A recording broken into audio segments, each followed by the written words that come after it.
Greetings and salutations. You are tuning in to Disgruntled USA on Xcluded Media. My name is Brett Segal, the disgruntled millennial. I always broadcast to you from a bunker, from my safe space where I'm always free from your bigotry, racism, hatred, microaggressions, and patriarchy.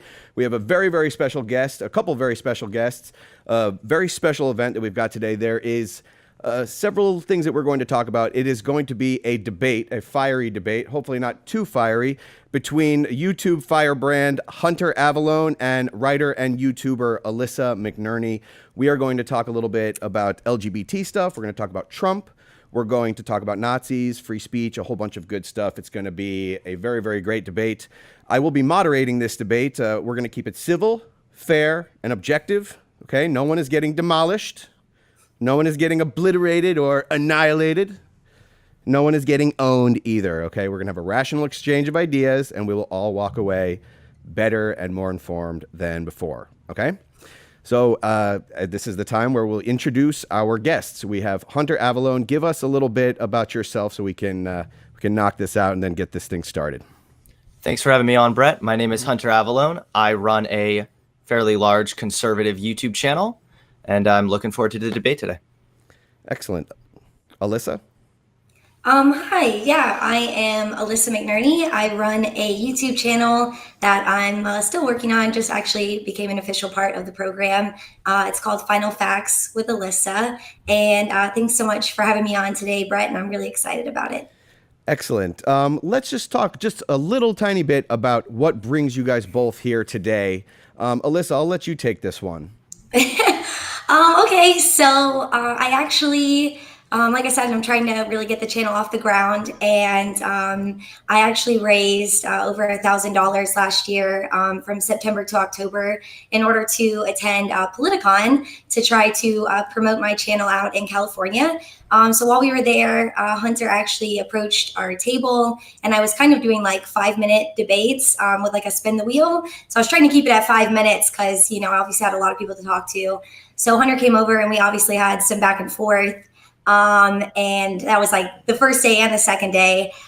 We had scheduled a debate originally for, I don't know, what'd you say, it was like a month ago, or was that like end of last year? It was back, yeah, it was a couple months ago. It was like end of last year, a couple months ago.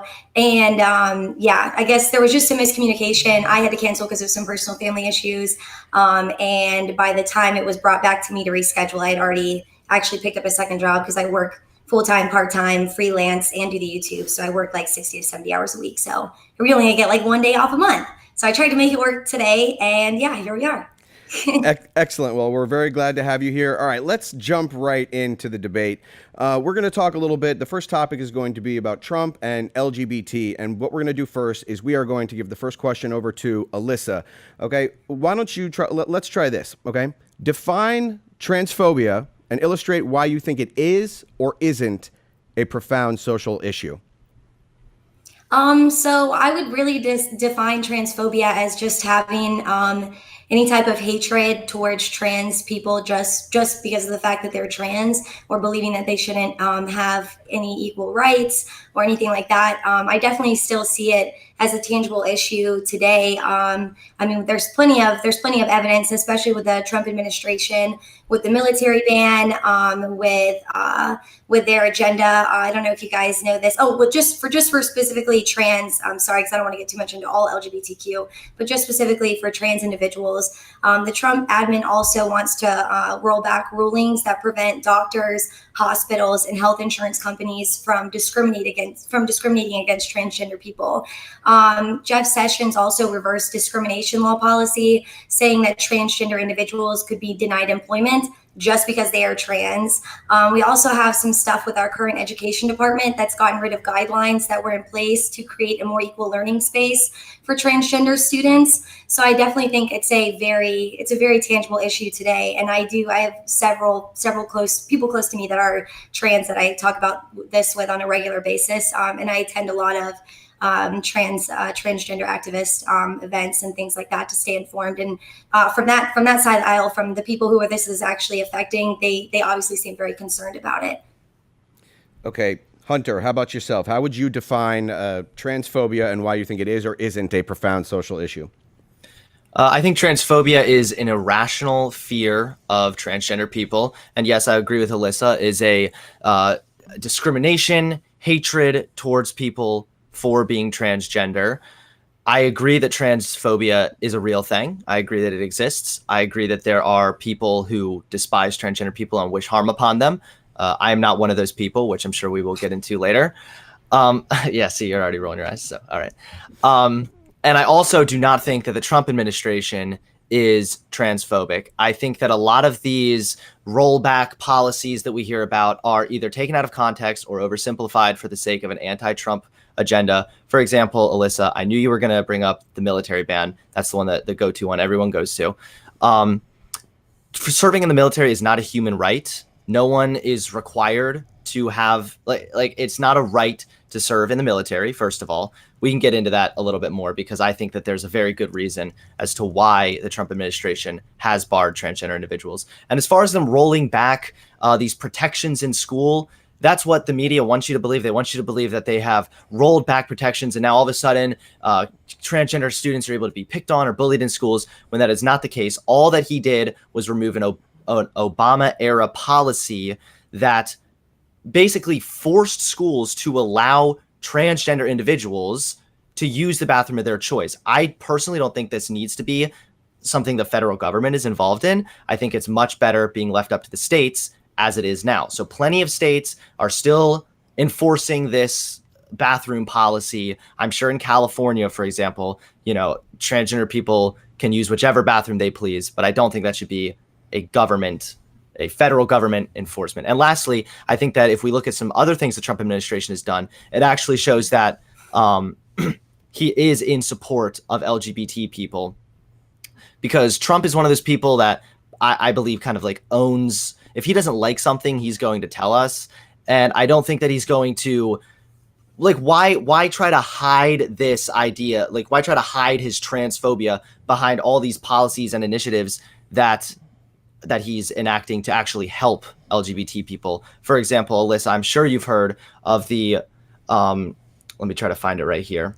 So when the Trump administration launches a global effort to end criminalization of homosexuality, I'm sure you have heard of that, correct? Oh yeah, I definitely saw that with much skepticism, but sure. Right. So let's start with the military thing. Yeah, I have something about the military I'd like to bring up if that's cool. Yeah, sure. I don't know if you're aware of this, but 80% of jobs in the military are actually non-combat. This includes tech jobs like a multimedia illustrator, cryptologic linguist, civilian jobs like marketing, program management, engineering jobs like construction engineer, watercraft engineer, environmental scientist, lab specialists, cyber computer repair, IT specialists. These are all jobs that transgender individuals, transgender Americans could have that are in non-combat positions. In addition, I don't know if you know this, but the military is the country's largest single employer of transgender people. As a result, thousands of transgender people would lose access to employment and healthcare with this military ban. If I could just cut in really quickly, I have said this from day one because I actually did a video on this. I disagree with the notion or the idea that once this policy goes through, transgender individuals should be removed from the military. I do think that the policy, when it's enacted, should halt new transgender people entering the military, which we'll get into that in a second. When it's non-combat, if it's non-combat positions, you're purposely setting up a way. It's not just about whether it's transgender and Americans away from access to employment and healthcare. It's not just the largest right. Which healthcare is the big. All right, I don't think let's keep it one at a time. We'll interject when we can. But do you have something to say, Alyssa? Yeah, I mean, I'm curious that Hunter is, I'm sure he's going to bring up the point about not wanting to pay for people's surgeries, but exactly, I don't understand why Republicans have why should I have to pay for soldiers with erectile dysfunction? But okay. Right. That's a common argument. But I mean, let's look at how much money it costs, first of all, to undergo sex changes. Second of all, one of the requirements for serving in the military, whether it's combat or not, is good health. And if we look at statistics, the trans suicide rate. We weren't talking about combat, but okay. Right. Well, you said it's not everyone serving in the military is in combat, correct? Right. But still, one of the requirements for serving in the military is good health. Is that also correct? I assume so.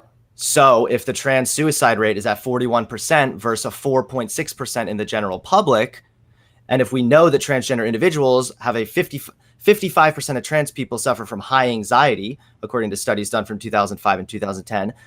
We know that they are not the most mentally stable people. Why do you think they suffer from that? Why do you think they kill themselves? Or why do you think they suffer from anxiety? Probably because they're getting kicked out of everything, and because of people they're like not being kicked out of. Let's let Hunter finish his point, and then we can rebut after that. Well, I can rebut now. They're not being kicked out of everything. That's just you're oversimplifying it and trying to blow the issue out of proportion. Again, the military is not a human right. They are not required to let anyone serve. And back to what I was saying as far as the good health goes, we also know that transgender individuals have a documented mental illness called gender dysphoria. And even if you don't agree with me on that, in order to even undergo a sex change, several well-documented cases of gender dysphoria are required to undergo a sex change. Not to mention, hormone replacement therapy can lead to heart failure, which is another medical problem that the military and the Pentagon has to take on, and strenuous exercise cannot begin until 6 to 8 weeks after the first sex change surgery. So do we really think the military, which is building a fighting force to protect our country, whether they're in combat or not, do you really think the military should be housing and paying for people getting sex change operations? That just doesn't seem like the place. It doesn't seem like a good environment for transgender people to begin with. Well, as you brought up earlier about gender dysphoria, the quote unquote cure for that is transition. I mean, that is. And I've supported that. Right. I've supported that in the past. Yes. And so them having access to serve our country, because maybe they want to serve our country, will give them access to that transition. And you know what? I could totally get behind you if you were like, you know what, this is fine. But at the same time, you're not going to say anything against people, like I said, like Jeff Sessions, basically saying like, okay, we're going to do the military ban, but also if you want to go in and get a job anywhere else, at a restaurant, at a desk job, whatever, that employer can say, yeah, I don't want to hire you because you're trans. So right, and I have not. So you don't see how there's several things in place. There's several obstacles in place to keep transgender individuals and Americans from being able to access healthcare and employment. And you're like trying to fight it at every single turn. You're not giving them any outlet. I am not trying to fight it every I heard you say nothing. I watched your videos and I saw any of your videos that are LGBTQ, like for the whole thing with Sessions, you were like, oh, it's a memo. It might not even happen. Well, guess what? It happened. So, yeah. Did it pass? Yeah. When? I don't have the exact date. I can find it for you. I have a whole 2 pages of sources here that I'm going to post up on a link and give you after this if you want to post it up for your people. Okay, sure. It was to my understanding that it was just a memo that was obtained. I hadn't even heard any further. Well, discrimination law policy has been reversed. Like that is now a thing. Like people can say, "Hi, I'm not going to employ you because you're trans," and that's legal. Right. And I'm sure that fell under religious freedom stuff, right? Yeah, but that's not. Which listen, here's the thing. I agree that I think that religious people, when it comes to LGBT stuff, is stupid. I think that it's like, if I owned a business and I had held strict Christian beliefs, I would never be opposed to employing transgender individuals because I disagreed with their lifestyle. I don't think that's right. However, this comes down to a debate on private companies and what these private companies are allowed to do. So someone might say, listen, I'm Christian. I own this company. I want to have the freedom to choose who I employ for whatever reason. And you might not agree with that. I don't agree with it. But I still think that in America, private businesses have the freedom to employ who they want.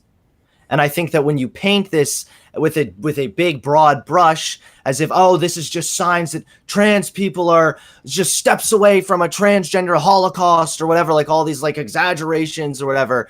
Yeah, I mean, their life expectancy is 36. That's half suicide, but half because they just get murdered and nobody cares about it. But, whatever. Right. I'm sure nobody cares about the transgender people. Exactly. That's why there's gigantic not anyone that follows you. That's why the minute you put out.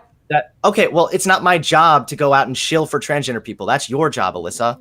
And second of all, it's only my job because I have to, because of people like you. Right. So as far as the transgender military thing, just to get back to what we were originally discussing, I think that it makes perfect sense that the military should not have to pay for transgender sex change operations. I think that if we try to separate the emotion from the situation, if you try to pull the emotion out of this a little bit, look at from a clearly factual basis, Transgender Right. people Well, in the when you pull military emotion out, is people die. So okay. All right, let's let him finish his point before you jump in, please. transgender people in the military is extremely expensive on the military. Personally, I agree with Trump's initiative because I don't think that transgender people that the military is a good place for transgender people to be receiving hormones and surgery, which we can talk about the effects that the surgery has, but on top of that, there's therapy, there's hormones, there's a big process, all of which deter them from their best performance in the military, no matter what their job is, whether it's combative or not. Do you have a rebuttal for that, Alyssa? I disagree. That's all. I just disagree. And I have, like I said, plenty of sources to back it up. So. Okay, let's discuss a question that I think is on all of our minds right now. It's sort of the crux of this whole debate. Hunter has been criticized for making transphobic comments in his videos. Alyssa, do you truly believe that Hunter is transphobic? And if so, please substantiate that with some evidence, please. Yep, 100%. Well, in order to earn my degree in communications with a minor in political rhetoric and a long list of other things, I actually had to write a mini dissertation on the relation of language and power to humor. And I don't know if you know this. This is actually from a language and power textbook by Paul Simpson and Andrea Marr. There's an undeniable connection between hatred and humor, especially when you have humor that is used with a disclaimer, like Hunter tries to do. This was actually from a study on humor and language and racism with like a humor on a KKK site. But it noticed that humor can provide a means for expressing hatred, and thus bigotry can bring its own pleasures to the bigot. So you say you don't hate gay people, but you enjoy making fun of them. There's also a huge component of outside. I also make fun of white people. Go ahead. Right. Well, there's a huge, then I'm going to get to that now with outsider versus insider humor. So there's outsider humor, which is jokes told by communities who are remote from the communities who form the butt of the joke. Then there's jokes that are told within particular social groups and may incorporate stereotypes of the group itself. So essentially, there's this idea that humor can be used in three ways. It can be used as a tool of oppression and ridicule by the powerful, aka Hunter being a white dude making fun of gay people. It can be used as a form of resistance by the less powerful, and it can even be used as an instrument to help galvanize social bonds among disenfranchised groups. So yes, there can be, and I even have some examples here. I brought some examples for me that if Hunter would like to joke about the gay community or the trans community, he can certainly do that. But I think that he could do it in a way that doesn't further stereotype them. So here's a couple of jokes that I printed out that I brought along. Politically correct jokes? Is this where we're headed? No, this is just some of my favorite ones. So I'm going to hold this one up here. So this one says, when your non-binary friend is sad because they keep getting misgendered and they're patting their back and saying, You're going to call this humor? You're going to call that a meme? Hey, I thought it was no interruptions, but that's okay. That's true, Hunter. Give her a moment. My apologies. I, a trans lesbian married a bisexual. Does this make us a BLT? It's just funny. I'm going to vomit. I'm sorry. This one is for my girls that like girls. Tried to shop online for bras, too distracted by boobs. Got a couple more here, a couple of my personal favorites. Straighteners aren't worth your money. I've been using one for 3 weeks and I'm still definitely a lesbian. Oh, this is one of my personal favorites, again, for the ladies. When you're talking to a girl and things start getting serious, she's cutting her nails. And my personal favorite trans joke of all time. I think you guys are really going to love this one. So it's got a little comic, and the guy at the top says, "What's going on? I can see right through you. My son told me he's transgender, so that makes me transparent." There's some jokes about the gay community that are hilarious. I think they're really funny. And you also don't have to dehumanize them in the process. And I also want to point out that Hunter can think, and I just have one more thing. I also want to point out that Hunter can think that, he's not transphobic, and, maybe he's not.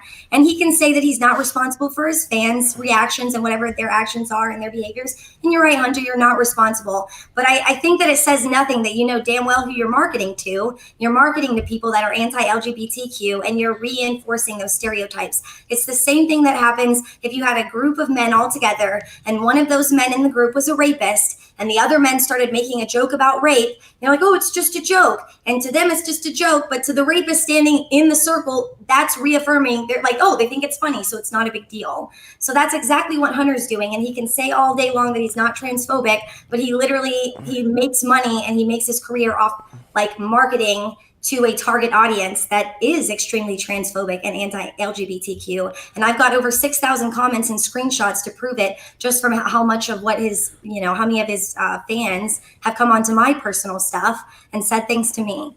Okay. We can't necessarily blame people for the behavior of the fans. However, so the jury will strike that from the record. And before you respond, though, I would love for you to bring us some of the jokes that Hunter.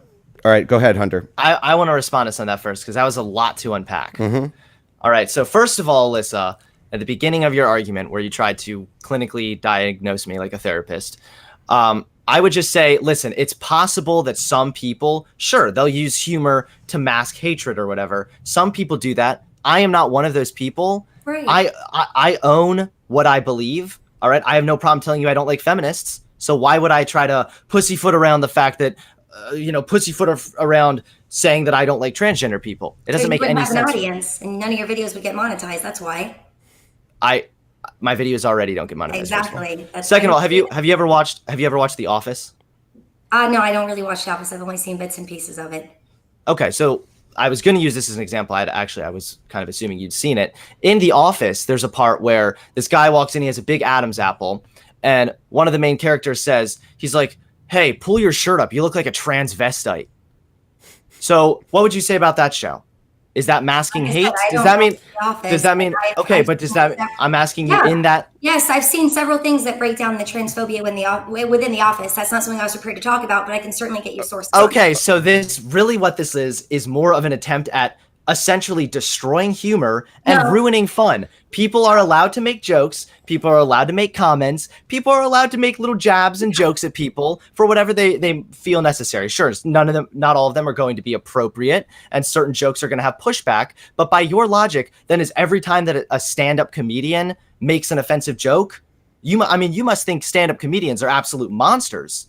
No, I love stand-up comedians. One of my favorites that really kind of portrays this, like being able to make fun of minority communities. Hannah Gadsby. She is a great example. If you watch any of her stuff, I know who you're referring to. I have not actually gotten a chance to watch her, but I definitely recommend it. And do you think every problem with people joking, like the way, like the reason why I have no problem with people making white boy jokes over transgender jokes is because white boys are not oppressed. White boys are not dealing with any real discrimination, any tangible things that are holding them back right now. And you know what? The second the transgender community gets there and the LGBT community gets there, then you joke about them all you want. Sure thing. Right. Which we've talked about this earlier, but isn't part of being equal and being treated like an equal society being able to be joked about? Yeah, you're right. And I've already given you examples of how you can joke about those jokes were politically correct, and you know what? You're more. I thought they were hilarious, and I'm sure plenty of people think they were. Okay, but all right, let's take a quick moment. Let's take a quick moment to talk for a second. Okay, Alyssa, you brought up several of Hunter's jokes that you think are not appropriate. Why don't you bring up? Why don't you? All right. Okay, since Hunter has too much power to joke about trans people, why don't you present the jokes that he is allowed to say as a cisgendered white person? Show us the list of jokes that he would be allowed to say that you would consider to be funny but acceptable from someone of his demographic. All the stuff I held up earlier. No, right? No. Tell us the jokes. Tell us the jokes that Hunter is allowed to say. That's the stuff that I just. Well, no. In other words, make us laugh with a joke that Hunter is allowed to say. Give us something that is politically correct enough. I think we should go back to what we were saying before, because Alyssa, I get what you're saying. You've given me a list of jokes which I am now permitted to say. Which, again, I think that this is just such a dangerous path, because the minute you tell people that you can't joke about things, that is a violation of free speech. Look, I'm not saying that you can't.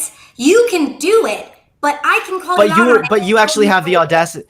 but you actually have the audacity to claim that because I make edgy jokes, which that's part of what my channel brand is. I don't just make edgy jokes about LGBT people either. I would understand your logic more if every joke I ever made was at the expense of a trans person. I make jokes about everybody. I've made jokes about Asian people. I've made jokes about white people. I've made jokes about women. I make jokes about everyone because you know what? I'm good at offensive humor. I know what kind of offends people. That's something to be very proud of. I'm glad you're proud of that. But I am proud of it because you know what? Shock humor. Okay, you can repeat trash or you can let me talk, but shock humor is extremely important. People need to stop being so pussified. People need to stop being so scared of hearing a minimal little joke, a little offensive comment here and there. You know what? I think it's good for people to hear offensive jokes because it toughens them up a bit. And to address, again, to get back to the actual meat of your point, I am not transphobic because I make jokes. By that logic, everyone who's ever made a joke about something offensive or about someone that you deem a oppressed minority is now suddenly a monster or a bigot or a bad person. And as I mentioned in my video response to you, I have talked about countless times, I have defended the LGBT community. Oh God, here we go. Yes, I have defended the LGBT community countless. So wait, let me get this straight. You can't make any jokes about trans people, right? But then if you talk about transgender people being oppressed under Islam, now I'm Islamophobic? I mean, we could pull up the video of you dressed like a Muslim if you want. Oh, that video was great. That was a super funny video. Yeah. And you know what? The only reason I was forced to take it down is because I actually was kind of afraid YouTube was going to have repercussions. It had nothing to do with me. Because I know you tried to imply that I was hiding something. That video has already been re-uploaded and seen by hundreds of thousands of people. So no big deal there. As far as my videos where I discuss the horrors that the LGBT community experience under Islam, I just want to know how that suddenly makes me Islamophobic, because you're putting me in a box here where I'm unable to win. You say, if you make jokes about trans people, even though that's treating them as equals, I'm transphobic. So I should rather turn to your list of, quite honestly, the boringest jokes I've probably ever heard in my entire life instead. Or if I actually say, no, hold up, Alyssa, I've talked about real oppression that the LGBT people have experienced. I've made videos, some of which have almost millions of views. You're saying, oh, well, that's just Islamophobia. Well, so how? Because you're not making those videos for that. You're making those videos because, again, you know your target audience, and you know your audience, it's going to feed their Islamophobia and their hatred towards those people. And I would I would buy that you. That's not true. That, like, you're just LGBTQ plus rights. I would buy it if you were fighting just as hard as you do about the facts with Islam, if you were doing that here with the facts here. But you're not. You're not. It's just jokes here. It seems like you only care about LGBTQ in the sense of like what's going on over there. No, actually, I care about LGBT people. I've never seen it at all. I care about talking about real oppression that LGBT people are experiencing. No. Don't gaslight. Don't sit here and gaslight. This is a real problem and this isn't. People are dying in this country. People are losing access to healthcare. People are becoming homeless because of this. Just because it's not as bad here as it is in other countries doesn't make it just go away and not be a tangible. Listen, I agree that there are certainly still issues and things that the LGBT community needs to overcome. I do feel that they have equal rights in this society. And I also think that if I'm going to choose what I want to talk about, I'm going to defend the LGBT people who are being murdered and massacred every single day in Islamic countries. But not the ones. I know. I'm aware that there are. But you won't defend them. You'll just joke about them. No. I'll defend them. Absolutely. Where? Right now. Right now. Yes. Never before you called you out on it? I absolutely denounce LGBT people being killed in this country. That is horrible. Nor do I support it. All right. But for you to claim that me making jokes, me making like a bunch of my videos, a lot of them actually. I'm just saying, you know who you're appealing to. You know it deep down, and you continue to do it. That's all I'm saying. Alyssa, that's bullshit. You're like, oh, you know who you're appealing to. Oh, you know who you're appealing to because your audience. I've got thousands of comments. I've got right. Because a couple. Okay, 6,000 out of 620,000 is a minuscule percentage. That's the mass majority. And plus, you know what? I would ask you this: if you want to claim that my audience reflects who I am as a person, which it does not. No, I'm just saying they reflect The Well, people hold on, let me I'm trying finish. to appeal to. What about the countless LGBT people and gay people who follow and support me? I don't know what to tell you. I mean, there's some that do, but I'm sure for every gay person that supports you, there's at least 20 that don't or more. Plus, So- I would ask that a lot of these videos that you point to, you're so hung up on my jokes. I feel like you never actually listen to my overall points I'm trying to make. Am I allowed to say a couple of the jokes right now? Can I? Sure, go for it. I'm sure they're fucking hilarious. No, in mine, he made a joke about the reference to the video about me, crazy liberal chick calls me out. He literally made a joke about conversion therapy. I made a joke, literally. But still, conversion therapy. People are getting killed and shot. Oh my God. Gay. And yet, he referred to transition as a chop and stitch. He said, you might think I sound just as crazy as the guy who wants his dick chopped off. Wow, that's really again, all jokes, but see, that video there really isn't any difference between a gay person and a normal person, except the gay person is going to hell. I don't hate gay people. And then, hold up. I don't hate you know what? people. You know what? I No. I demand a response. I get a rebuttal right here. No. I get a rebuttal. All right, decorum, delegates, decorum. Let's cool it off. Let's cool it off just a little bit. Let me respond to that. Hunter, go. You referencing that joke, Alyssa, come on. Don't be so predictable. You're literally proving my point. In that video, I'm going to defend myself because this is going to be on my channel most likely. In that video, I made a joke about gay people, and then I made a joke very similarly about white people. And the point was to show that more people are going to get triggered over the gay joke than the white person joke, which thank you for proving my point. Secondly, the dick chopped off joke. You're just proving my point even more. You're so hung up on the jokes I make, you overlook the broader point I'm actually trying to convey. I throw in jokes because I like to be edgy, I like shock humor, and honestly, the jokes in my videos I find hilarious. Just like you find those politically correct, boring jokes funny, I find the edgy jokes funny. However, the overall point in that one video was about how I was talking about how the Trump administration isn't against transgender people, just like what we're debating. I was talking about how the media exploits transgender suffering to prop up their agenda against Donald Trump. All right. I'm against LGBT suffering, and I'm against the media exploiting them. Far too often you look at these little jokes and you say, oh, he makes jokes, so he must be transphobic. Yet you overlook my actual points. If you judge people by the jokes they make over the actual points they make, I'm sorry, that's extremely backwards logic. No, it's hard to take your point seriously when your jokes are absolutely disgusting. And the reason that the joke about the white guy was funny and the trans one or the gay one wasn't is, again, because if we joke about white people, it's not going to make white people more likely to not get access to healthcare. It's not going to take white men. And neither are my transgender jokes. Language shapes society, and society shapes language. It is a cycle, and those in power get control of the language, and people Am I in power? You've got a huge audience, and who's in power right now? 80-90% of positions of power are white males. So go vote for someone else. Right. Okay, of course I can go vote for somebody else, but you're not understanding that those jokes against minority communities hold more harm than the jokes against people who are in power. I'm just shocked at how racist you are, first of all, to assume because all these white men are in power, you just automatically assume they're white men, so they must be evil enemies of transgender people. No, I don't assume anything. I just know my history. That's all. But you know. All right, I think we've come to a nice little head here. Why don't we give 1 minute to each of you just to wrap up this one point, and then we're going to go on to some other topics. How about that? Alyssa, you start. I'd like to hit Hunter back with one of the quotes from his videos, Dear Liberals, Stop Brainwashing Kids. If you can only further your agenda by brainwashing impressionable children, then your agenda is most likely stupid. Considering Hunter's base, 95% of them are under 18, you should take your own advice on that. No, it is true. It is true. Not true. Literally, factually and objectively untrue. If you've got proof of that, then show me. Sure. Sure. All right. No, okay. I can do this. Hold on 1 second. Let me pull it up right now. So, Alyssa, I know you've only been in the YouTube game for a little while, but you know that you can actually view your audience? Did you know that? Yeah. Right. So, my largest demographic, 40.3%, which can be seen right here, is 18 through 24-year-olds.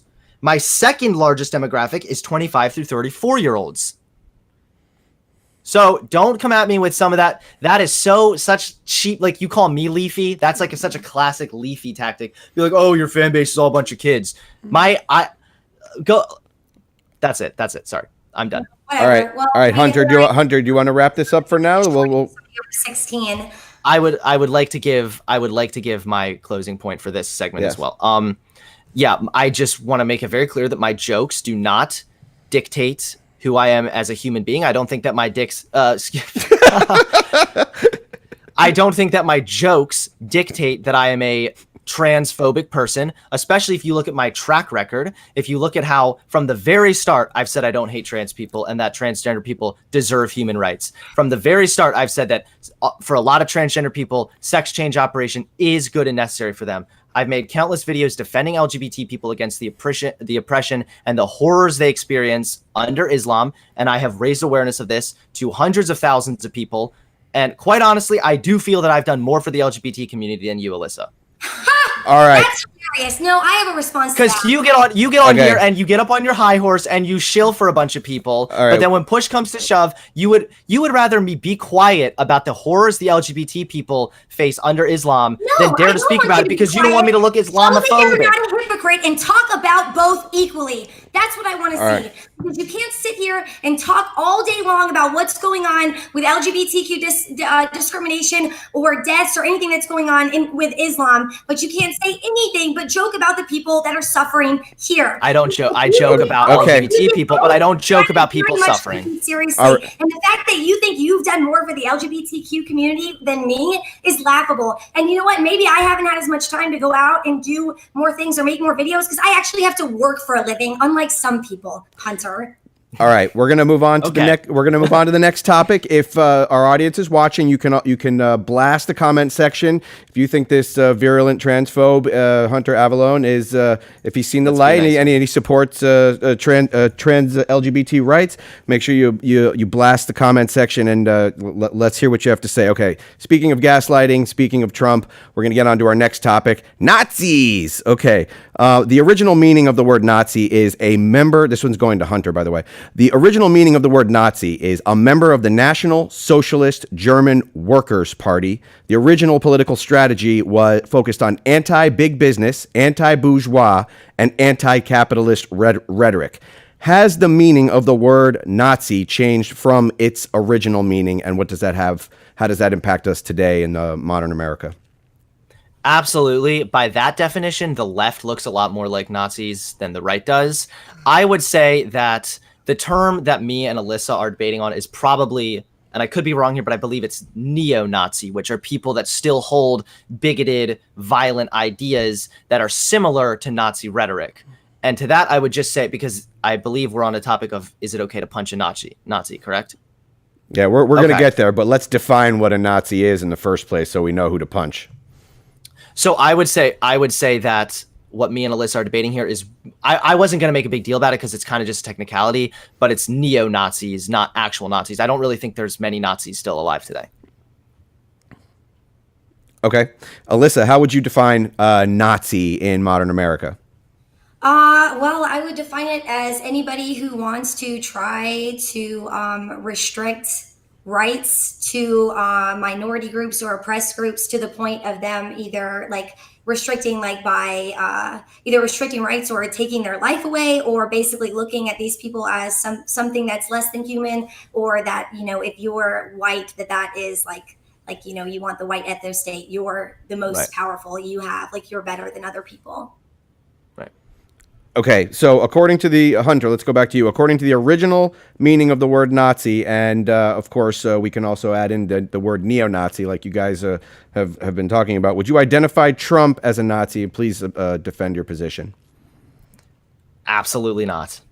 Not even slightly. No. He has been. I mean, he's overwhelmingly. I think that if Donald Trump was a Nazi, we would know, and that we would see far more.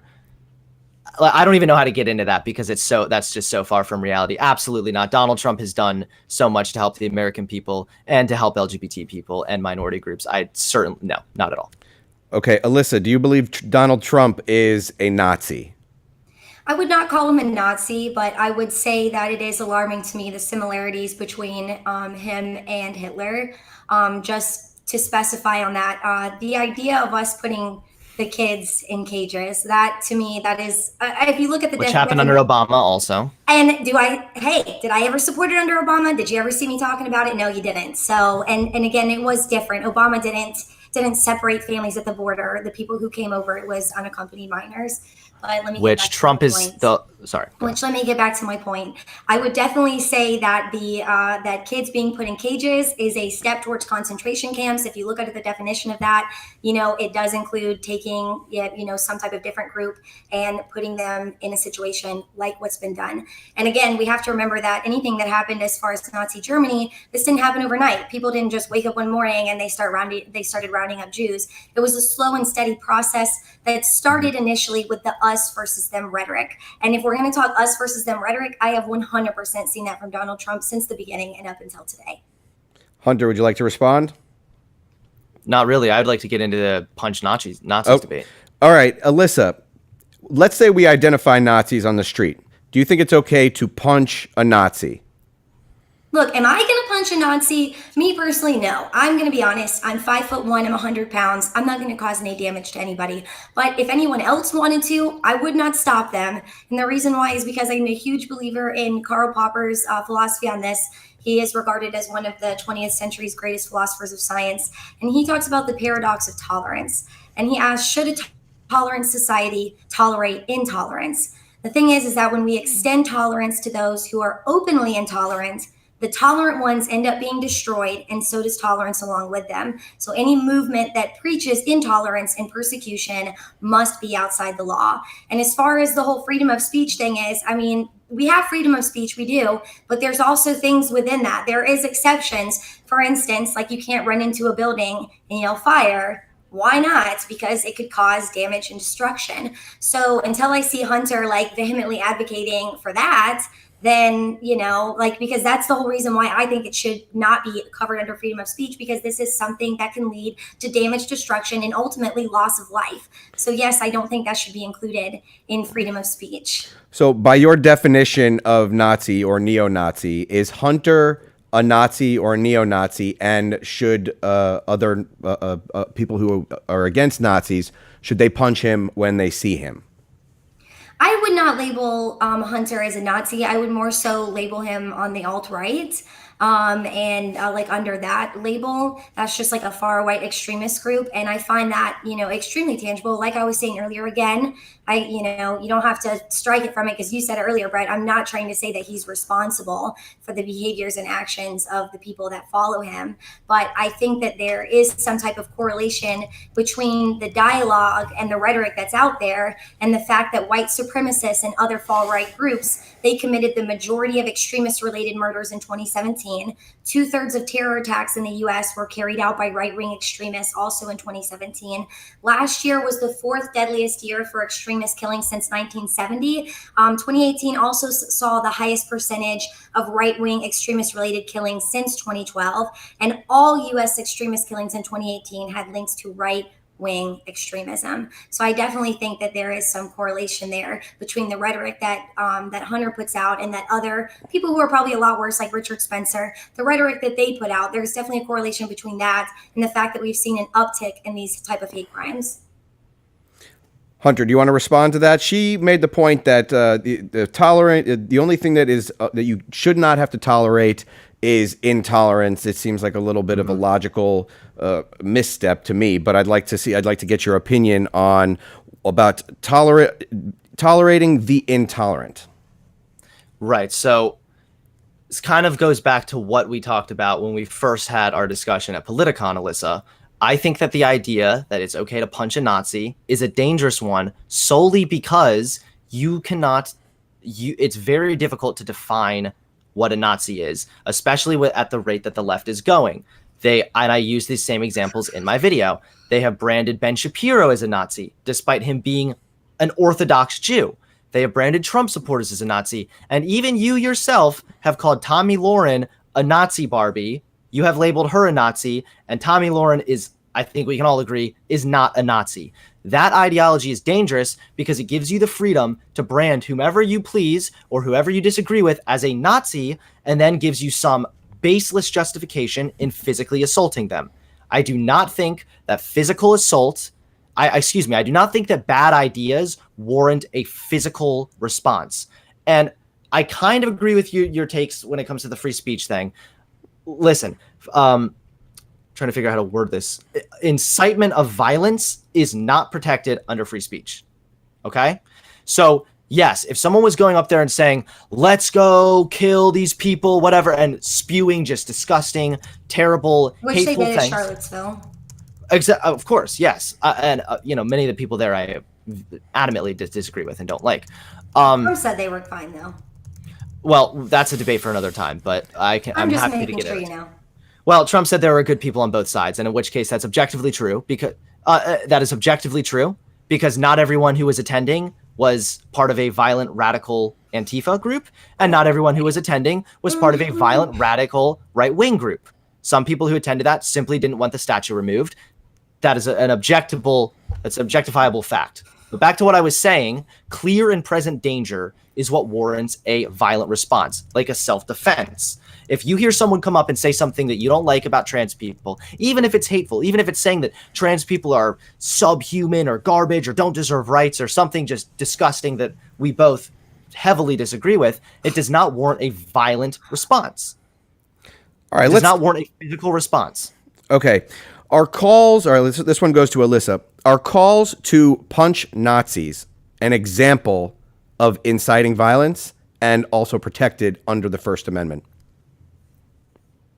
No, I don't. Again, I don't think that like Hunter wants to put it as this sweeping brush. I'm not saying it's anybody who can be a Nazi. I'm only talking about the specific definition, and I'm not in charge. No, you're not. You've done it in the past. I asked something very specific. I asked something very specific here. Are the calls to punch Nazis an example of inciting violence and therefore not protected under the First Amendment? No, I don't think so. So yes, they are protected under the First Amendment, and punching Nazis are not calls to violence, is what you're saying. Yeah. So how does that make any sense? I don't understand how you guys want to equate people reacting violently because their life is on the line with people reacting violently just because they want to kill somebody they hate. How is that similar? Well, acting violently because their life is on the line, that would imply clear and present danger, in which case I would be on that person's side. You, however, are advocating for physically assaulting people who hold ideals that you disagree with, and in many instances are wrong and are disgusting and are hateful.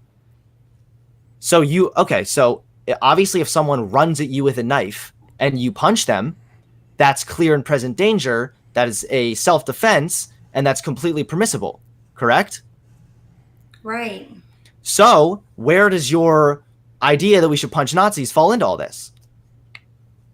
I really don't know how to explain this more clear. If you guys want to just let Nazis talk about whatever, get greater, and then by the time we get to the point where it's like a real genocide, be like, oh whoops, oh well. Like I don't know what you're trying to get. Literally, Alyssa, if somebody speaks, hate speech, first of all, is a super tricky one, and many people have been in deep trouble for hate speech. Second of all, the minute that hate speech becomes violent actions, you can look at the time that couple pulled up to that black boy's birthday party and threatened to kill him. That went from being hate speech to hateful actions. They're going to jail for a long, long time.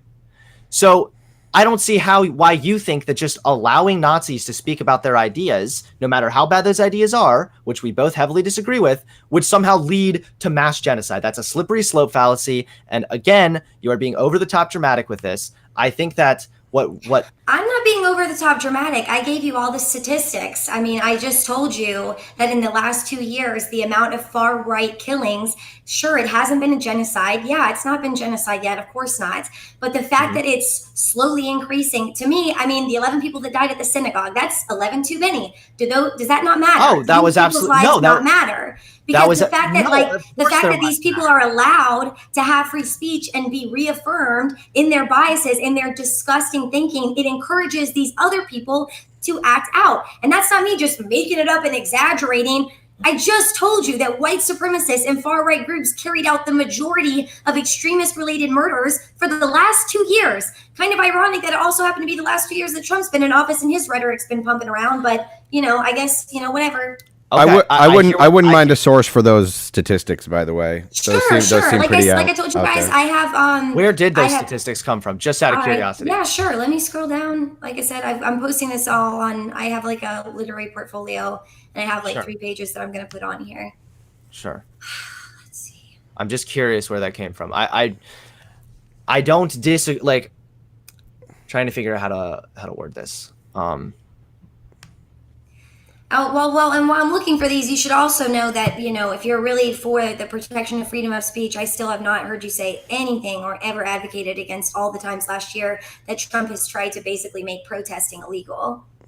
I know, again, I know what you're referencing. It was like one source, which I didn't even have a chance to read. No, I have like 5 different sources for that. Well, I didn't even have a chance to read that article. And I mean, obviously I'm against that. It's like what I said at the Politicon debate, that I'm not going to get up here and tell you that I agree with everything Trump's ever done or said, because I absolutely don't. But you support him when he does these things. I support most of his policies, but I do not support everything. It just seems like things that are a deal breaker with me, things that totally discredit me as like trying to be a journalist and everything else, they're totally fine for him to do. Or at least it's not enough for you to lose support of him, but it's enough to discredit me. That's what I'm saying. It just seems really freaking hypocritical, but whatever. I just think you need to examine yourself and see how dangerous your thought process is when you say, no, I don't see anything dangerous with wanting equality and justice for all, Hunter. Don't see anything dangerous about that. Let me finish and stop with the... Listen, I think it's dangerous when you are saying that we can't allow people to converse about their ideas. That's not what I'm saying. When you're saying, you said if we let people talk about their ideas, they're discussing Nazi ideas. You did say that. Yes. You did say that. Specify Nazi ideas. Specify Nazi ideas, not any ideas, not all ideas. I'm sorry. I thought I made that clear. Dangerous ideas. I'm sorry. I thought that was clear in the context of the debate. You said, I think it's very dangerous to say that we should not allow people to converse about their hateful Nazi ideas. And here's why. I gave you this example last time, and I'll give it to you again for everyone watching this stream as well. When you put bad ideas in front of good people, those bad ideas are rejected. We have seen this countless times. When I gave you that example with the BBC was going to give a show to some guy who was really racist. They gave him a show and it destroyed his following, because the more people that you have this tendency to believe that people are all closeted, evil Nazis who just need to hear some bad shit and all of a sudden they're going to become a Nazi. That's not the case. And free speech protects Nazis. Yes, free speech protects even Nazis, and it protects their right to be able to speak openly about their ideas. However, when it becomes an incitement of violence, it is no longer protected, which is why I would argue that, yes, inciting violence, even against Nazis, is also not protected. That brings me to another question, which is Hunter just answered it. Is that should Nazis have the right to have free speech? What do you think, Alyssa? Should we ban the speech of self-avowed Nazis? I just don't think that you have a right that's hate speech. I just don't think that we should give these people the right. Okay. What's hate speech? Jesus Christ, Hunter. What's hate speech?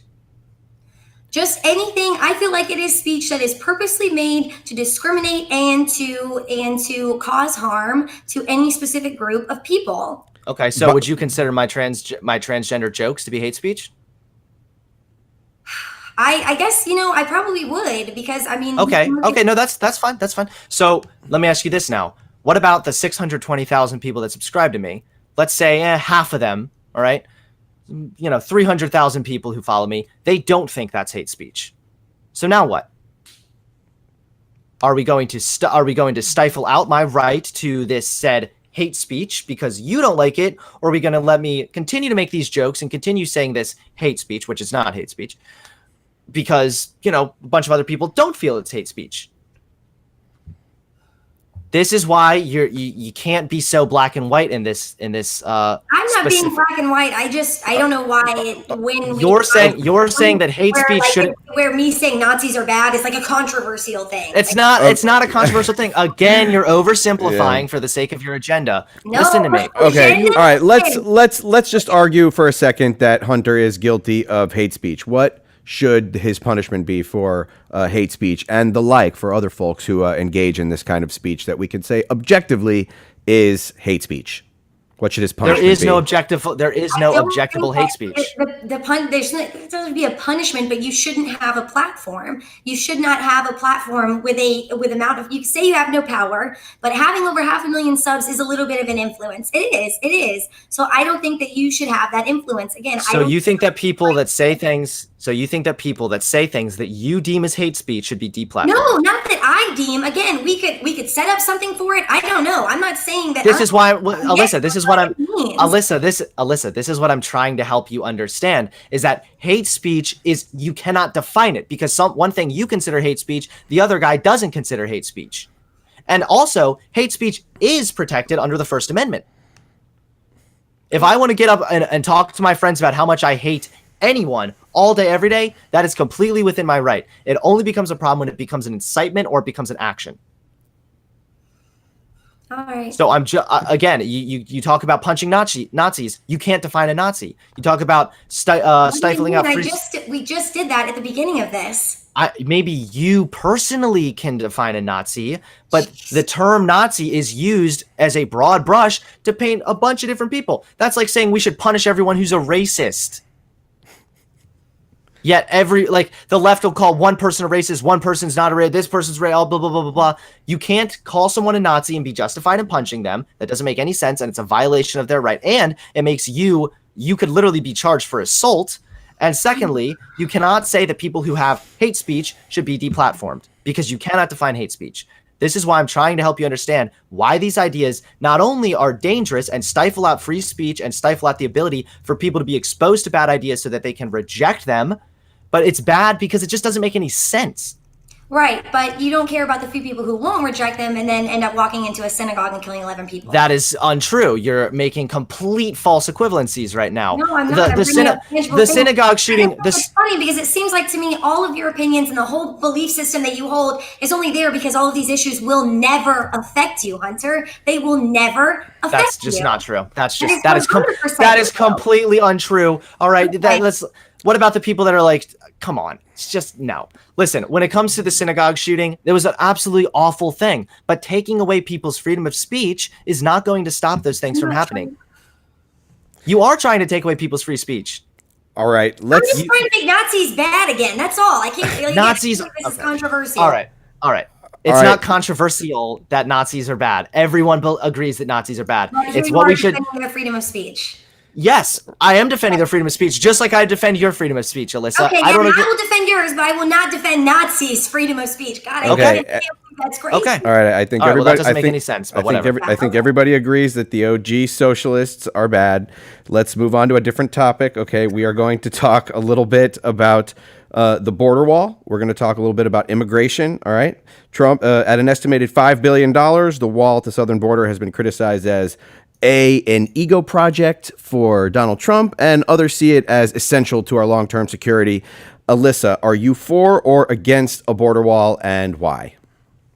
I am 100% against the border wall. Why? Because I think it's a complete waste of money. Because there's been instances where, like Trump just last month, he visited a town in McAllen, Texas. That's a border town. That town, the Texas Border Coalition, the mayor of that town, who is not Democrat and left-leaning, it's a bipartisan, tries to be nonpartisan, tries to be on both sides. That mayor, they all sat down and they told President Trump that they didn't think the wall would make a difference. They even showed him, and I talked about this in one of my most recent videos, they showed him $300,000 of cash that they had apprehended, diamond encrusted and gold plated machine guns, pounds of methamphetamine and heroin, and all of these things were gotten at different ports. And they asked Trump, they said, hey, how is the wall going to change these drugs getting in at ports and under tunnels? Nobody had the answer, certainly not Trump. My solution is, do I want open borders? Absolutely not.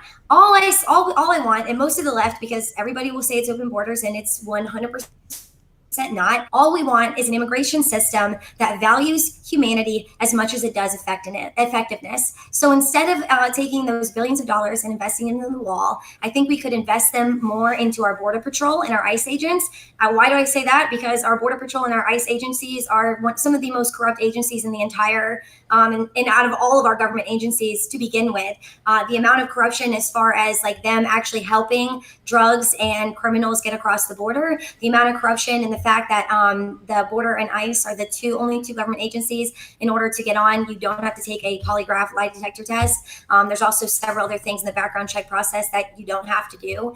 And I also think in addition to putting that money into them, we could also put that money into hordes of legal professionals, social workers, lawyers, anything like that, people who can help process claims more efficiently. We could also put that into bigger and better ports of entry. So I think those are the three most important things that we could invest in right now, other than a wall, that would actually make a tangible difference for border security. One other thing is that, hold on, one other thing. I wanted to say one more thing. Shoot. Sorry. Yeah.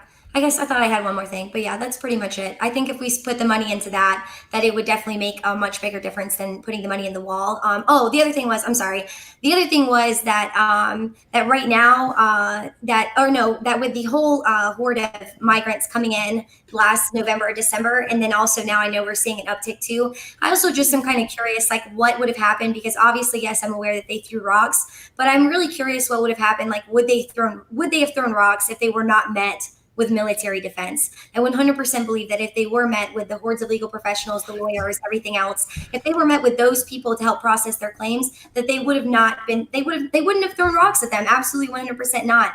The only reason things are getting congested and crazy right now is because the Trump administration literally pushed through ruling that would get rid of or take away any possible outlet for asylum seekers to come into the country. It's always been, prior to the Trump administration, you had to seek asylum on American soil, but now Trump is making it to where you can only seek asylum at ports of entry, and then he's blocking off ports of entry and saying, like, we can only process a finite number each day. So he's purposely making it so people who are seeking asylum can't get into the country right now. Well, first of all, if I could just really quickly say, it was to my understanding that the migrant caravan did have the ability to be processed for asylum. There was a place that they could apply outside of the border. And a finite number, though. They were being turned away. And also those migrants were not, a majority of them were economic migrants. They were seeking better jobs. They were not seeking asylum, which, again, I think that if you're seeking jobs in this country, that's fine. I just think that we should be honest about what it is. To address your original point about a mayor saying the wall would be ineffective, I would ask you to look at the countless surveys which were done that showed Border Patrol agents do support the wall. A Border Patrol chief recently said wall will most certainly help secure southern borders.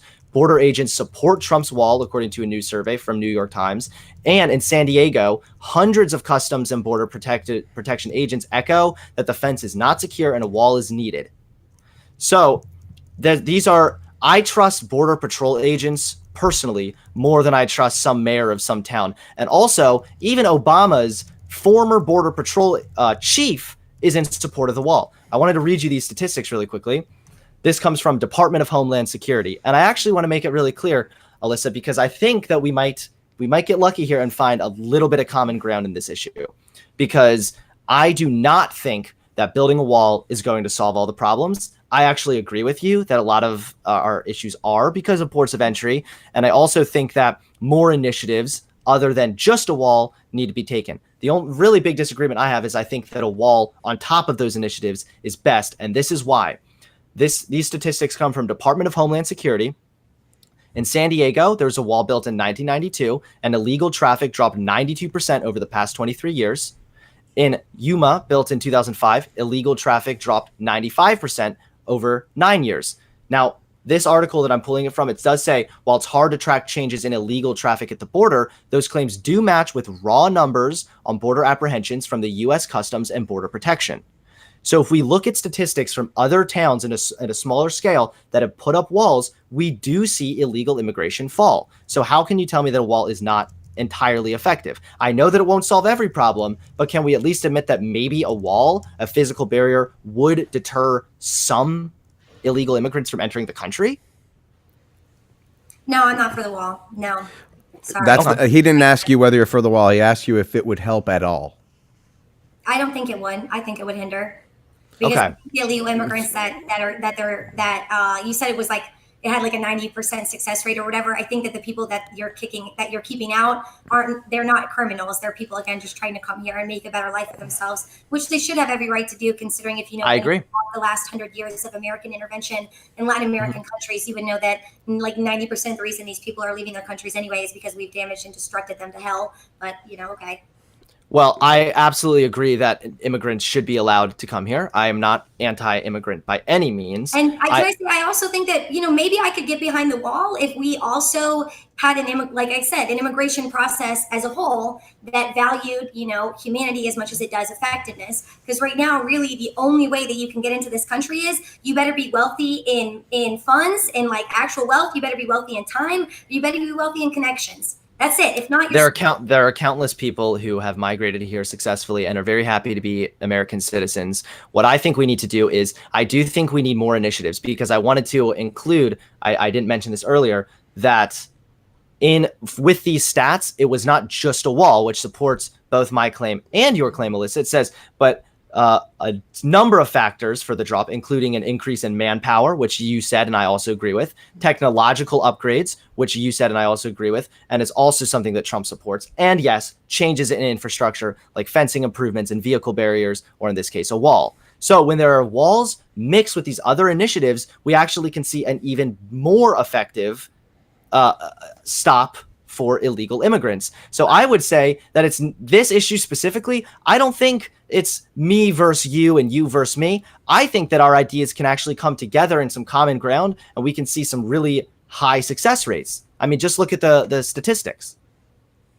Right, but I don't trust that if we put the wall up, that at that point that we're actually going to really, restructure the immigration program. I can't trust that with Trump. I can't. And I can say anything that he's put on the table that they try to shame us for that we won't take because they're like, oh, well, we'll give you the wall if you'll give citizenship to dreamers. I mean, my boyfriend's a dreamer, you know that. And he does not think that getting his citizenship is worth the wall. We're both 100% against it.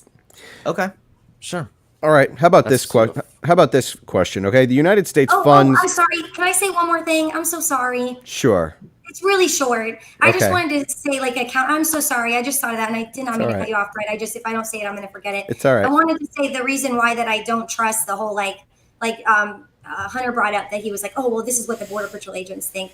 I think if Hunter took some time to look at the percentage of corruption and the people who are actually our border agents, again, not shaming all of them. I'm sure there's some great, just like there's some great cops. But when the system that you're working for is structured in an oppressive way, and when that is at fault, then it's just kind of hard for me to see the good in with the bad. So it's hard for me to take what the Border Patrol agents are saying past face value because I know the corruption that is within that agency. I think that is a cheap way to disregard a very solid fact that goes against what you believe. And I also think that there's not. You would agree with me. I think you would agree with me by and large if you looked into the. Well, what I do agree with you on is that we do need immigration reform. I've actually spoken about this in a recent video. Is that we can't just build a wall and expect all of our problems to magically go away. We need to build a wall, which will greatly deter illegal immigration. It'll deter some drugs, and it will help to slow down sex trafficking. Again, won't solve them all, but I think that it would greatly help, just like the Border Patrol agents believe. And secondly, I think we need an immigration reform. I think that right now it's far too difficult to become a citizen in this country. I think that if you're currently here on a visa, that you should not be excluded from receiving citizenship because, I don't know, you were smoking marijuana or something petty and small.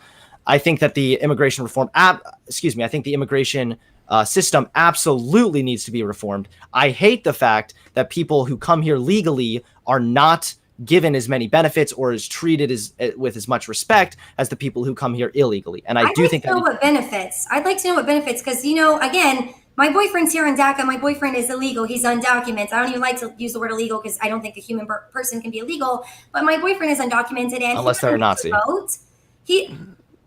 My boyfriend doesn't get to vote. He doesn't get access to health care. He doesn't get any of that stuff. In fact, he doesn't get any scholarships for college. We go to the same college. I paid maybe $2,500, $2,600 for a full 12 to 15 hour credit semester. He paid $2,500 for 4 credits. That's it. So all of these, I think it's things that undocumented people are getting over legal people. That is total facade. That's at all. That is not what I was really trying to imply. I was talking more on a social level about how the left praises the illegal immigrants and treats them as if they are some kind of brave, awesome heroes, and they completely disregard. I live with one, and yeah, they are. They're a lot more hardworking than most American men I know. Okay, all right. Before we get too contentious here, let me ask you one more question about immigration. We're going to move on to feminism. Okay, America has helped over 77 other countries build walls in their countries, among other big infrastructure projects in other countries. Should we pull funding from expensive infrastructure projects in other countries in the spirit of not building walls here in America? That one's for Alyssa. I'm sorry. Could you explain that one more time to me? Should we stop building walls in other countries as well?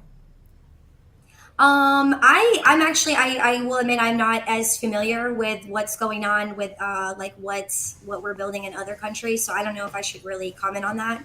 I just I don't. Really I think honestly, I think that's I don't want to comment on something that I don't know facts about. All right, let's move on to feminism. Now we'll give everyone a second to blast the comment section, everybody. All right, so this one is for Hunter. Let's define feminism in modern day America.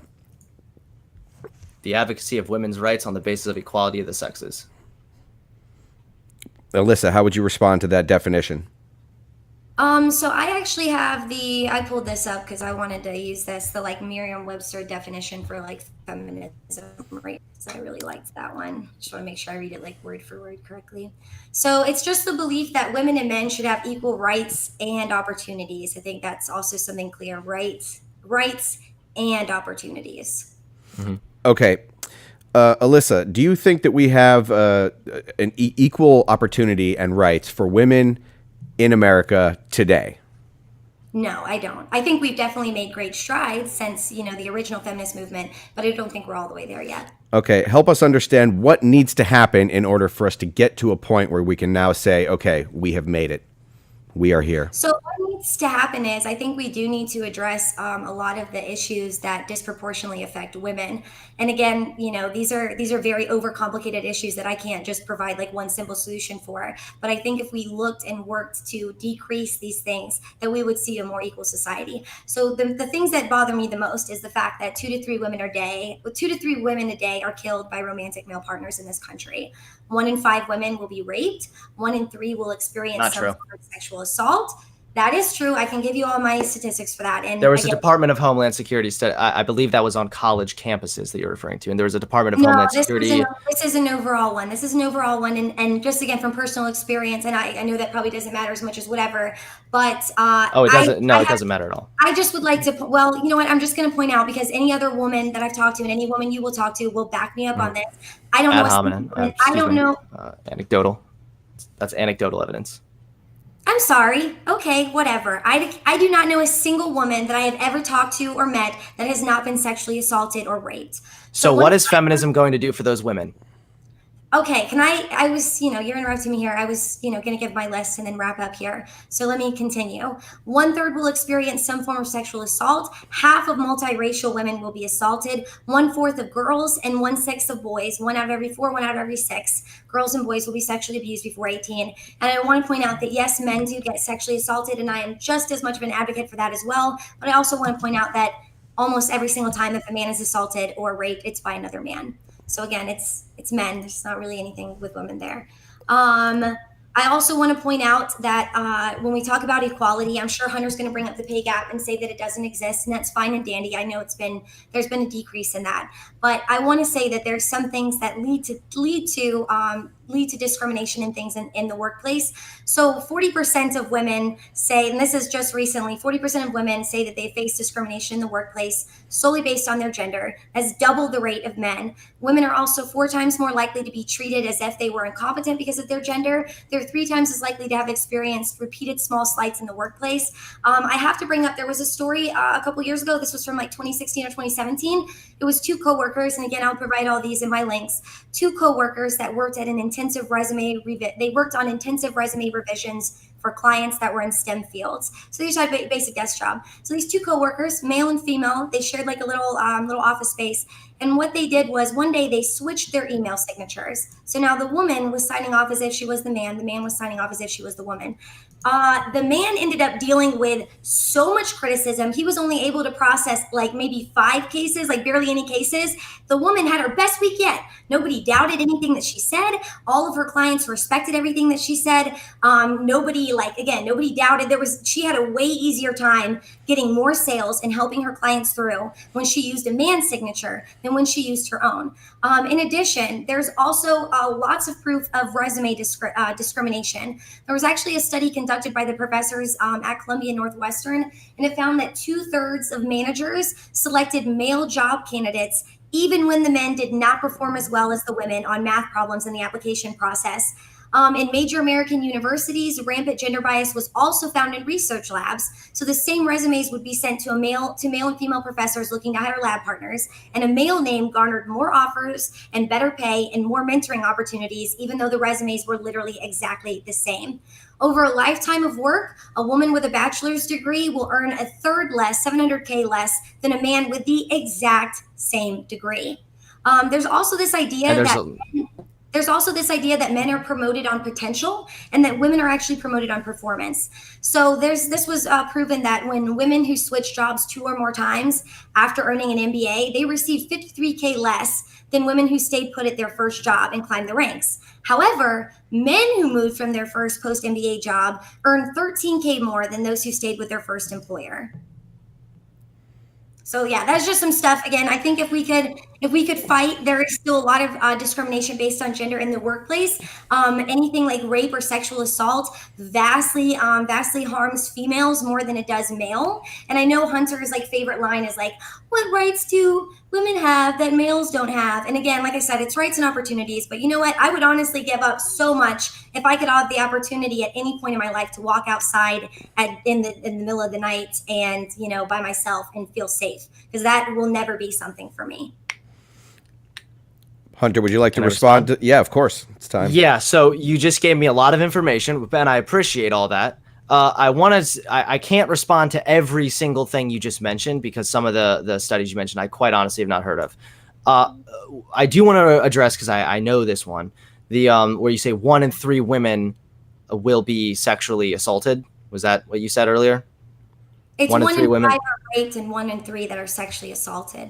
Right. So that's actually oftentimes misconstrued. It's more about 1 in 3 women have been victims of some form of physical violence by an intimate partner. So again, it's kind of a technicality. I'm not saying that it discredits anything or that it means it's not important, but I just want to make it very clear that a big feminist agenda and narrative is that women are constantly being sexually abused specifically. And this also says that 1 in 4 men have been victims of some form of physical violence by an intimate partner as well. This comes from National Coalition Against Domestic Violence. It's a government thing. So just to point that one out, just a little clarify a little bit, what I would say to all of these hardships that women are facing, what is feminism doing to help that?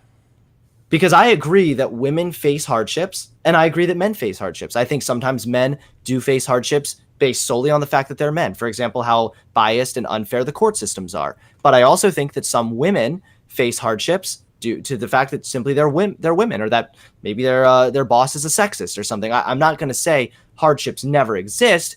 I'm just saying, what is feminism doing to help with any of these problems? Well, I mean, if you're really a feminist, it's not man-hating, it's equality of both sexes. So it's not just the female stuff. Everything that you mentioned about males and their hardships, I 100% support and I 100% advocate for. So really, you're wouldn't you technically be an egalitarian? I'm not No. trying to like do a gotcha I thing. just, Like, I'm just curious. I think that you're like, in my view, it's either you're a feminist if you're, and again, I'm not trying to, advocate for the people who that are extreme, that are like, not, I wouldn't call them feminists, but the people who are like very man-hating and stuff like that, like that's a skewed idea of feminism. That's not feminism. Right. I'm talking about the people who are legit feminism and want equality. Then that it's either you're feminist or you're sexist. In my opinion, I think feminism is wanting equality. And how do we do that? Well, it's feminists and the feminist movement that is always fighting back against any type of policy, like anything with, which again, I hate to bring up a whole other subject, but anything with Planned Parenthood, anything with the Me Too movement, like that is what feminism is about. And it may not look as tangible because a lot of things right now, it's, people really getting the word out and talking on social media and having marches, but, standing in solidarity and doing those types of things makes a big difference. Right. Well, I would just want to say you mentioned a lot of difficulties that women are experiencing. And, again, I don't know the validity of everything you said, but I'm going to go ahead and take it at face value. And although I don't agree with it, although it's difficult, I still would say this is a little bit of a fine line on what you're going to call opportunity, because in this country, women do have equal opportunity and equal rights. Women are allowed and have the opportunity to apply for any job they want. They have the ability, they have the right and the opportunity to apply for. They have equal opportunities, but sometimes they won't receive opportunity if all of those biases that I was talking about earlier are going on. Because I have the opportunity to apply, but I don't have the same opportunity as a man with the same background because he's getting more of an opportunity than I am. Well, women, for example, in their 20s are out earning men. Women graduate at higher degrees than men in college. I think that's equal opportunity and shows that women can't succeed in this country. Right, but then like I just said, when they get out with those same degrees, they're not getting the same pay. That is not true. That's widely debunked at this point. I mean, this goes right back to the wage gap. And if we want to look at a study done by, hold on, let me finish. If we want to look at a study by the American Association of University Women, when you actually compare earnings properly, when you take in all these factors, okay, even if they have the same degree, that might not be the same as past work experience, or it might not be the same. There are many different factors that play in. And when you take in all these factors and compare them to the earnings, the wage gap shrinks to about 6.6%. And that can be explained. That's what everyone says, but that can be explained completely by the difference in choices that women make. In fact, according to Department of Labor 2009 study, they found that the existing gap, 6.6%, is almost entirely because of choices that women have made. Do you think that any of this has to do with the choices that they make with gender roles and how we're raised? Because I know for fact that, just based on how I was raised and how other people were raised, we were taught really not to go into these things. Like, I don't know if you know this, but, in elementary school and middle school, the amount of women, or I guess they say the amount of girls that are into science and math and everything, it's like astronomical, sorry. There's it's like 70 or 80%. And then that dwindles down to where none of us are getting engineer degrees. And maybe it's because, or some of us might not be as interested in that or whatever. But I think that there is and it's changing now. I'm not going to deny that. But I think that there was a period of time where we were pushed to do other things because those things weren't, these things aren't female oriented. Sure. I think that's absolutely how. I think that absolutely happened back in the 50s. Women were very, it's still really traditional. Women were encouraged to stay in the kitchen. And that's probably why, yes, back then you saw far less female scientists and so on. But nowadays, nowadays there is no little girl is in class and says, I want to be a scientist when I grow up. And the teacher's like, oh, no, you don't, honey. You want to go make sandwiches. I'm not saying that. Well, I'm just I get that I know that biases exist. Biases exist for men also. Biases exist for everyone, and biases are going to be really hard to ever fully overcome. I just don't think that feminism is doing anything to help women with real issues. I think that women have equal rights and equal opportunity. And I think that when we look at the statistics, like I said, the rate that women are out earning men, the rate that women are graduating, and the fact that the wage gap nowadays is non-existent, and any gap there is because of the choices women make, I feel like that's pretty clear proof that a lot of what feminism is preaching about is now based on defunct logic. No, it's not. I just gave you tons of statistics about discrimination in the workplace. Again, I understand that discrimination and biases exist. I just don't think that feminism is doing anything to help that.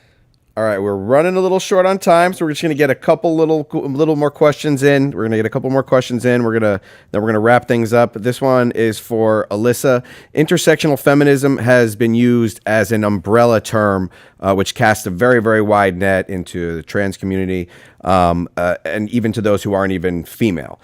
Does casting such a wide net alienate the women whom feminism was originally meant to address? Absolutely not, because, I mean, even I can admit early feminist movements, they were extremely racist. Susan B. Anthony, I mean, they were advocating more so for the white female vote than the black female vote, obviously. So I think intersectionality has done nothing but make the cause more tangible, it's more outreaching, because all of those people, all of those different aspects of intersectionality, they all matter. And if anybody who claimed to be a feminist was offended by anything about intersectionality, then I would say that they aren't really a feminist. Because if your feminism isn't, intersectional, then it's not feminism to me. Hunter, what do you have to say about that? Intersectionality casts a wide net, even onto people who aren't actually female. Do you think that sort of gyps the women who feminism was originally meant to address? I mean, technically no, because if we're going off based on what Alyssa said, feminism is about equality for everyone. So I think that doesn't really chip anything. I mean, intersectionality, I don't agree with. I think it's just a big pity party for people to sit around and claim oppression and get oppression brownie points. Intersectionality it's fully based on entwining as much oppression that you can possibly find. So, for example, you have a black woman who maybe she's not getting hired because she's black, right? So that's a problem, because that's racism. That's discrimination based on her color. But you also have a problem that she's not getting, maybe now, the racism is taken care of. So maybe it's a little better, but she's also a woman, and now she's not being hired because she's a woman. She's at what a lot of intersectional feminists would call like a cross path.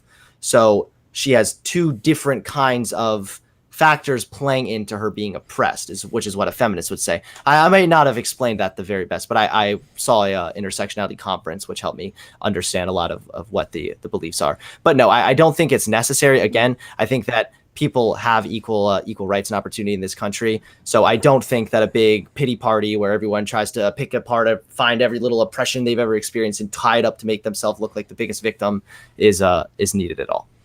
Can I just ask what you meant by intersectionality being a blanket term that didn't even include females anymore? Oh, no. What I meant was that intersectional feminism is a blanket term that implies that some people under the umbrella, that are many of them don't necessarily have vaginas. Okay, we've got people under the intersectional feminism umbrella. They can be biological males. Is what I'm saying. But Brett, it's about helping people who. It's for everyone, even people that might identify as female and not necessarily be biologically female. Right. Okay. Yeah, so if they identify, then they're female. It's not females. Okay. Well, I identify as a unicorn. It doesn't make it real. And we can get on. We want to debate biology. And I have to point out, Hunter, this whole you think that these they're just trying to do you really think that people just want to play the victim card because it's fun? Look you at think Jussie because Smollett. it's fun? Yes. Okay, I'm not talking about Jussie. I'm not talking about celebrities. I'm talking about I have several friends that are trans, black, that are that are all a mix and everything, and I see what they suffer through. I see how hard it is for them to get a job. I see how hard it is for them to get health care because they get turned down. I see this stuff. They're not playing victims for fun. I don't think people are seriously hurting. I don't think you are thinking that it's just them doing it because they just want to play the victim card. This is tangible stuff. It just seems to me like you really aren't close to anybody or have truly sat down and talked with anybody besides people who are LGBTQ and conservative. So they're like snails voting for salt. But I digress. Okay. Wow. Okay. Well, first of all, No, I don't think that everyone who's ever been victimized is faking it for attention, but this goes That's back pretty much to what you just said, though, that they're well, all this just trying to goes play the victim card to see who can be the well most that no guilty, who's the most that's what suppressed. that's what intersectionality is. I don't think that everyone that's ever been victimized is just trying to play victim. I think that it's important. I do think it's important to look at the details of the story of the said victimized person, because as we've seen countless times now, we do live in a society that rewards victims. The left loves victims because they're more easily controlled. I've talked about this in a speech before. And so the idea, we do live in a society that rewards and promotes victims as if they are heroes. So yes, there's definitely a higher desire to be a victim. What do you mean by that? You think it's a reward to get your? I mean, what is wrong with being recognized, being like someone validating what you're going through, and then help you get through that? It just seems to me like you've never Nothing's really wrong with that, struggled. but look at how many And times someone's victimization has been validated, and then it turned out that it was a hoax, or that it was fake, or that it was a ploy for attention. besides the recent thing with Jesse. I can send you a list of countless times. Yeah, we've seen sure. we've seen we've seen a huge rise in And I hate can crime guarantee hoaxes. you that But anytime this is getting a off minuscule number compared to the people who are legitimately suffering right now. right. And Alyssa, I want to get back on subject here, because this goes back to, like, I've talked about this in previous videos about, like, the issue of self-harm. So usually people who are, and I'm treading carefully here, because a lot of the time people who are suffering from depression and who self-harm, they keep that to themselves because they don't want people to know, because they are truly depressed. Oftentimes it's the people who are committing self-harm for the sake of getting attention, when they are so public about everything. And so no, I'm not saying that everyone who's ever been a victim. I feel like you're really making blanket statements here. Well, no, let me finish, please. I'm not saying that everyone who's ever been a victim, or whoever has sat down and opened up to you about, like, hey, like, I really didn't feel like I was treated fairly, is just trying to get victim points. But I think the people that run around prancing and, oh, I'm a victim, I'm so oppressed, look at me, oh, woe is me, all the time, every day, and they basically make a career out of being a victim, I think those people absolutely are doing it to earn victim points. And they're leeching off of this society the left has created that rewards victims. Yeah, no, I mean, I'd have to see the list. I don't think that takes away any validity from anything else, and nor do I think it's a big enough problem to even concern ourselves with. All right. What time is it? All right. It's time to wrap it up here. This was a very, very great debate. It was a nice, fiery debate. Of course, I have about a billion other questions that we don't really have time to get to. But I just wanted to thank Hunter Avalone, the YouTuber and influencer. I also want to thank Alyssa McNerney. I would like to thank Alyssa McNerney, a writer and a YouTuber, for coming on the show, coming on Disgruntled USA to hash out some of these very, very important issues. Is there anything you guys would like to close us off with? A little shout out to your YouTube page. Let's get some traffic going. Hunter, you first. I just want to say thanks for having me on. Thanks, Alyssa, for being great in the debate. And you guys can subscribe to my channel just by searching my name. It's Hunter Avalone. Yeah, thanks for having me. It was definitely interesting. You guys can check out my channel. It's youtube.com/Final Facts with Alyssa. And then the rest of my stuff is all linked in there somewhere.